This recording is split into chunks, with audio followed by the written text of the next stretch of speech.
तारीख थी 2 जून 1995 और जगह थी लखनऊ का स्टेट गेस्ट हाउस। हथियारों से लैस गुंडों की भीड़ पूरे गेस्ट हाउस को घेर लेती है और उत्तर प्रदेश की बसपा सुप्रीमो मायावती को जाति सूचक और अश्लील गालियां देते हुए ये उपद्रवी मायावती के समर्थकों की जमकर पिटाई कर देते हैं। गेस्ट हाउस में मौजूदा बसपा विधायकों को जी भरकर गालियां दी जाती हैं और तमाम भद्दी भद्दी और अपमानजनक बातें बोली जाती हैं। यहां तक कि बसपा सुप्रीमो मायावती के कपड़े फाड़ने की भी कोशिश की जाती है, लेकिन पुलिस के कुछ बड़े अधिकारी ये सब जानने के बावजूद आराम से सिगरेट फूंक रहे होते हैं, क्योंकि सीएम ऑफिस से मिले हुए आदेश की वजह से पुलिस और प्रशासन उस समय लगभग तमाशबीन ही बना हुआ था। लेकिन गनीमत रही कि कुछ ऑफिसर्स अपनी नौकरी की परवाह न करते हुए सीएम ऑफिस का आदेश मानने से मना कर देते हैं और अपने फर्ज को ज्यादा तवज्जो देते हैं। इसके साथ ही इसी समय एक ऐसे शख्स की भी एंट्री होती है जो अपनी जान जोखिम में डालकर मायावती की लाज बचा लेता है। इस घटना का मायावती पर इतना गहरा इंपैक्ट पड़ता है कि वो इसके बाद साड़ी पहनना छोड़कर सूट और सलवार पहनना शुरू कर देती हैं। और यह सब हो रहा था उस समय के उत्तर प्रदेश के मुख्यमंत्री मुलायम सिंह यादव के इशारे पर। और इस गेस्ट हाउस कांड के बाद दोनों नेताओं में इतनी कड़वाहट हो जाती है कि अगले 2.5 दशक तक माया और मुलायम कभी एक साथ नहीं आ पाए। तो आइए जानते हैं कि आखिर क्या हुआ था इस चर्चित गेस्ट हाउस कांड में, जब पूरा पुलिस और प्रशासन मुलायम के एक इशारे पर इस चीरहरण के आगे नतमस्तक होकर तमाशबीन बना हुआ था। दरअसल 1992 में मुलायम सिंह यादव ने समाजवादी पार्टी बनाई और इसी के ठीक अगले साल यानी 1993 में बीजेपी को सत्ता से बाहर करने के लिए मुलायम सिंह ने काशीराम के साथ एक गठजोड़ किया। काशीराम जो कि बहुजन समाज पार्टी के फाउंडर थे, उत्तराखंड भी उस समय उत्तर प्रदेश का हिस्सा हुआ करता था, तो तब के यूपी में कुल मिलाकर 422 सीटें हुआ करती थी। सपा और बसपा ने जब गठबंधन बना लिया तो मुलायम की सपा लड़ी 256 सीट पर और काशीराम की बसपा लड़ी 164 सीट पर। इसके बाद रिजल्ट आया तो यह गठबंधन जीत जाता है, यानी अकेले मुलायम सिंह के पास 109 एमएलए थे और काशीराम के पास भी तकरीबन 67 एमएलए थे। इसके बाद मुलायम सिंह यादव बसपा के सपोर्ट से उत्तर प्रदेश के अगले मुख्यमंत्री बन जाते हैं। लेकिन यह गठबंधन ज्यादा दिनों तक नहीं टिकता है, क्योंकि बसपा के साथ समाजवादी पार्टी का मनमुटाव बढ़ता ही जा रहा था और यह लगने लगा था कि यह सरकार अब ज्यादा दिनों तक नहीं टिक पाएगी। 23 मई 1995 का दिन था। मुलायम सिंह यादव बसपा सुप्रीमो काशीराम से बात करना चाहते थे, लेकिन काशीराम ने मना कर दिया। फिर इसी रात काशीराम ने भाजपा नेता लालजी टंडन को फोन घुमाया और बसपा और बीजेपी गठबंधन को लेकर बातचीत शुरू कर दी। दरअसल इस समय काशीराम की तबीयत खराब थी और वो एक हॉस्पिटल में एडमिट थे। काशीराम की देखभाल कर रहे थे उनके दोस्त और राज्यसभा सांसद जयंत मल्होत्रा। साथ में बहुजन समाजवादी पार्टी की महासचिव मायावती भी थी। काशीराम ने मायावती को अपने पास बुलाया और उनसे पूछा कि क्या वो इस सूबे की सीएम बनेंगी। इसके साथ ही काशीराम ने मायावती को भाजपा के समर्थन वाले लेटर भी दिखाए। 1 जून 1995 को मायावती लखनऊ पहुंचती हैं और सपा बसपा के 1.5 साल पुराने गठबंधन को खत्म करने की जानकारी राज्यपाल उस समय के मोतीलाल वोरा को दे देती। राज्यपाल को लिखी इस चिट्ठी में मायावती ने समाजवादी पार्टी से समर्थन वापस लेने के साथ साथ बीजेपी के साथ मिलकर सरकार बनाने का दावा भी पेश कर दिया और 2 जून 1995 को बसपा ने सरकार से समर्थन वापसी को लेकर घोषणा भी कर दी। अब मुलायम की सरकार अल्पमत में आ जाती है और समाजवादी पार्टी की तरफ से सरकार बचाने के लिए तमाम तरकीबें बनाई जाने लगी, लेकिन सरकार बचाने का कोई भी रास्ता नजर नहीं आ रहा था। उधर मायावती भी अपने विधायकों के साथ लखनऊ के मीराबाई मार्ग में जो स्टेट गेस्ट हाउस था उसमें मीटिंग कर रही होती है। दरअसल मायावती बसपा सुप्रीमो काशीराम के बाद दूसरे नंबर की बड़ी नेता मानी जाती थी। 2 जून 1995 का दिन था और मायावती स्टेट गेस्ट हाउस के रूम नंबर 1 में अपने विधायकों की बैठक ले रही होती है। तभी दिन के 3 बजे समाजवादी पार्टी के वर्कर्स और विधायकों की भारी भीड़ स्टेट गेस्ट हाउस में धावा बोल देती है। भीड़ को देखते हुए कॉमन हॉल में बैठे बसपा के कुछ एमएलए जल्दी से मेन डोर बंद कर देते हैं, लेकिन भीड़ ने उसे भी तोड़ दिया और बीएसपी विधायकों की पिटाई करनी शुरू कर दी। मायावती की लाइफ पर बेस्ड अजय बोस की एक बुक है जिसका नाम है बहन जी। इसमें गेस्ट हाउस कांड की काफी इंफॉर्मेशन है। दरअसल उस दिन उग्र भीड़ को देखते हुए मायावती खुद को एक कमरे में लॉक कर लेती हैं, क्योंकि बाहर समाजवादी पार्टी के तमाम सपोर्टर्स और विधायक दरवाजा तोड़ने की कोशिश कर रहे होते हैं।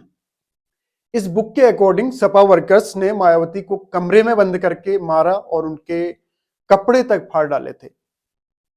यह भी कहा जाता है कि इस बीच बीजेपी एमएलए और यूपी के उस समय के दबंग नेता ब्रह्मदत्त द्विवेदी एक लाठी लेकर हथियारों से लैस गुंडों से भिड़ गए थे और सभी को पीछे धकेल दिया था। हालांकि मायावती भी सार्वजनिक तौर पर कहती रही हैं कि उन्होंने मेरी जान बचाई थी और खुद मायावती ब्रह्मदत्त द्विवेदी को अपना बड़ा भाई कहने लगी और कभी उनके खिलाफ अपना कोई उम्मीदवार खड़ा नहीं किया। यहां तक कि जब पूरे स्टेट में मायावती बीजेपी का विरोध करती रही, लेकिन फर्रुखाबाद में ब्रह्मदत्त द्विवेदी के लिए वो प्रचार कर रही होती है। बाद में जब गुंडों ने ब्रह्मदत्त द्विवेदी की गोली मारकर हत्या कर दी थी, तब भी मायावती उनके घर जाती हैं और वहां पे वो फूट फूट कर रोई भी थी। यहां तक कि जब द्विवेदी की विधवा ने चुनाव लड़ा तो मायावती ने उनके खिलाफ भी कोई उम्मीदवार नहीं उतारा और उनकी धर्मपत्नी के लिए वोट मांगे थे। कुछ रिपोर्ट्स के मुताबिक उस दिन गेस्ट हाउस में जो हो रहा था उसने लोकतंत्र को शर्मसार कर दिया था, क्योंकि समाजवादी पार्टी के समर्थक विधायक गाली गलौज करते हुए बसपा विधायकों पर टूट पड़े और उन पर लात घूंसों की जबरदस्त बारिश की जाने लगी थी। कुछ बसपा विधायकों को घसीटते हुए जबरदस्ती गेस्ट हाउस से बाहर निकालकर गाड़ियों में ठूसा गया, फिर उन्हें मुख्यमंत्री के आवास ले गए और वहां पर उन्हें डराया धमकाया गया। दरअसल राज बहादुर के नेतृत्व में कुछ बसपा विधायकों ने एक गुट बनाया था जो कि पहले ही मुलायम से जा मिले थे। बाद में गेस्ट हाउस से जबरदस्ती लाए गए जो बसपा विधायक थे उनको भी राज बहादुर वाले बसपा विद्रोही गुट में शामिल करने के लिए डराया धमकाया गया। इन्हें कागज पर समाजवादी सरकार को समर्थन देने की शपथ लेते हुए दस्तखत करने को कहा गया। उनमें से कुछ तो इतने डरे सहमे थे कि उन्होंने ब्लैंक पेपर पर ही साइन कर डाले थे।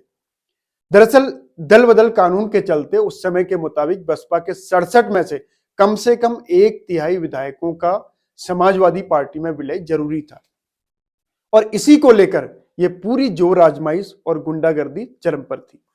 गेस्ट हाउस कांड के दौरान मायावती को बचाने में कुछ जांबाज पुलिस अफसरों का भी रोल था, जिन्होंने सरकार के तानाशाही फरमान और गेस्ट हाउस में घुसे गुंडों के आगे घुटने नहीं टेके। हजरतगंज स्टेशन के एसएचओ सुभाष सिंह बघेल और एक दूसरे ऑफिसर विजय भूषण जैसे लोगों की सूझबूझ से उस समय मायावती की जान बच सकी थी, क्योंकि इन्होंने कुछ सिपाहियों को साथ लेकर उपद्रवियों को पीछे धकेला और मायावती सहित तमाम कई अन्य लोगों को बचाने में ये कामयाब रहे।